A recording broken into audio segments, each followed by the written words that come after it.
ఒక అందమైన సరస్సు మధ్యలో ఒక మాయాజాల ప్రపంచం ఉంది. అది లోటస్ ఐలాండ్. ఇక్కడ పెద్ద పెద్ద తామరపూల మధ్య రంగురంగుల రెక్కలతో ఉన్న చిన్న బటర్ఫ్లై అమ్మాయిలు ఆనందంగా జీవిస్తుంటారు. ఆ బటర్ఫ్లై అమ్మాయిలు రోజూ కలిసి ఆడుకుంటూ, ఎగురుతూ, నవ్వుతూ ఎంతో సంతోషంగా ఉంటారు. వాళ్లలో ఒక చిన్న అమ్మాయి పేరు లీలా. లీలా చాలా తెలివైన, ఆసక్తి ఉన్న చిన్న అమ్మాయి. కొత్త విషయాలు తెలుసుకోవడం ఆమెకు చాలా ఇష్టం. ఒకరోజు అన్ని బటర్ఫ్లై అమ్మాయిలను వారి గ్రాండ్ మదర్ లోటస్ పిలిచింది. బాలికలు, మీ శరీరం చాలా ప్రత్యేకమైనది.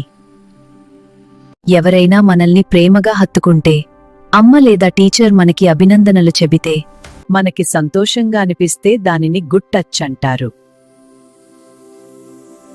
కాని ఎవరైనా మనకు అసౌకర్యంగా అనిపించేలా లేదా భయంగా అనిపించేలా తాకితే అది బ్యాడ్ టచ్. అలాంటి పరిస్థితిలో మీరు 3 విషయాలు గుర్తుపెట్టుకోండి. మొదటిది, బిగ్గరగా నో అని చెప్పాలి. రెండవది, అక్కడి నుండి వెంట వెళ్లిపోవాలి. మూడవది, అమ్మా, నాన్న లేదా టీచర్కు చెప్పాలి. లీలా మరియు ఆమె స్నేహితులు అందరూ కలిసి చెప్పారు, మా శరీరం మా సొంతం, మేము ధైర్యంగా ఉంటాం.